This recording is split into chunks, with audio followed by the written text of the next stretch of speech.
नमस्कार, मैं हूं आपके साथ अंजना शर्मा और आप देख रहे हैं सरताज इंडिया न्यूज। तो आइए शुरुआत करते हैं आज की खास खबर से।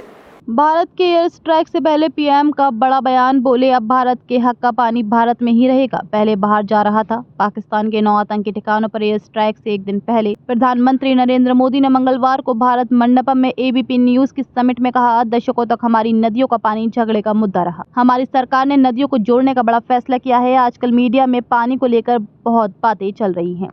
उन्होंने कहा, पहले भारत के हक का पानी भी बाहर जा रहा था, भारत का पानी भारत के हक में बहेगा, हक में रुकेगा और भारत के ही काम आएगा।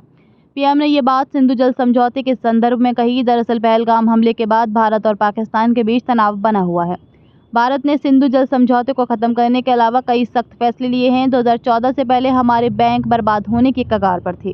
आज भारत का बैंकिंग सेक्टर दुनिया के सबसे मजबूत सिस्टम में से एक है। रिकॉर्ड फायदे में है, जमा करने वालों को इसका फायदा है।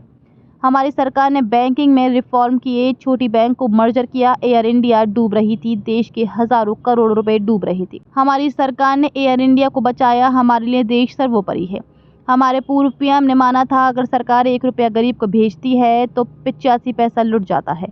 सरकारें बदलती रहीं, लेकिन गरीब की दिशा में ठोस काम नहीं हुआ। हमारी सरकार ने तय किया कि 1 रुपया पूरा गरीबों को मिले। इसके लिए डायरेक्टर अकाउंट में भेजा। 10 करोड़ फर्जी लाभार्थी ऐसे थे जिनका कभी जन्म तक नहीं हुआ था। पहले वाले यही सिस्टम बनाकर गए थे। हमारी सरकार ने इन 10 करोड़ फर्जी नामों को हटाया। डीबीटी के जरिए पूरा पैसा गरीबों के बैंक खातों में भेजा।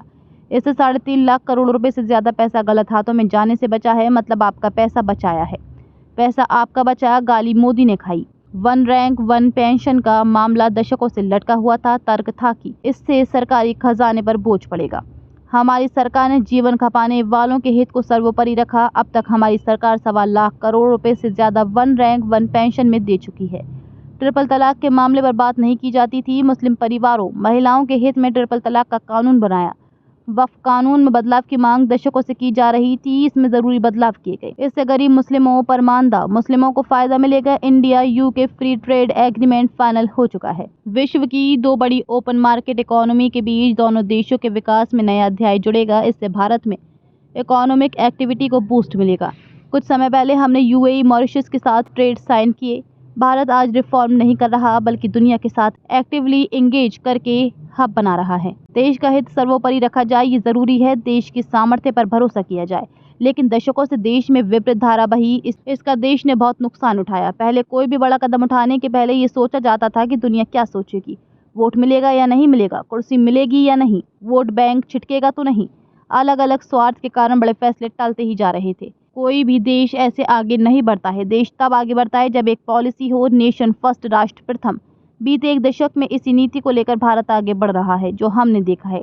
पहलगाम अटैक के 2 दिन बाद 24 अप्रैल को बिहार के मधुबनी पहुंचे पीएम मोदी ने कहा था, पहलगाम के दोषियों को मिट्टी में मिलाने का समय आ गया है। आतंकियों को कल्पना से भी बड़ी सजा मिलकर रहेगी। आतंकी हमले में किसी ने अपना बेटा खोया, किसी ने भाई, किसी ने जीवन साथी खोया। इनमें से कोई बांग्ला बोलता था, कोई कन्नड़, कोई गुजराती था, कोई बिहार का लाल था।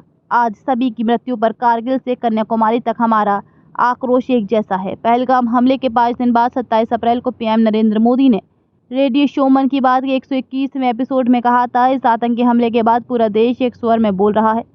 पूरे विश्व ने संवेदना प्रकट की है। पहलगाम हमले से देश के लोगों का खून खौल रहा है। पीड़ित परिजन को न्याय जरूर मिलेगा।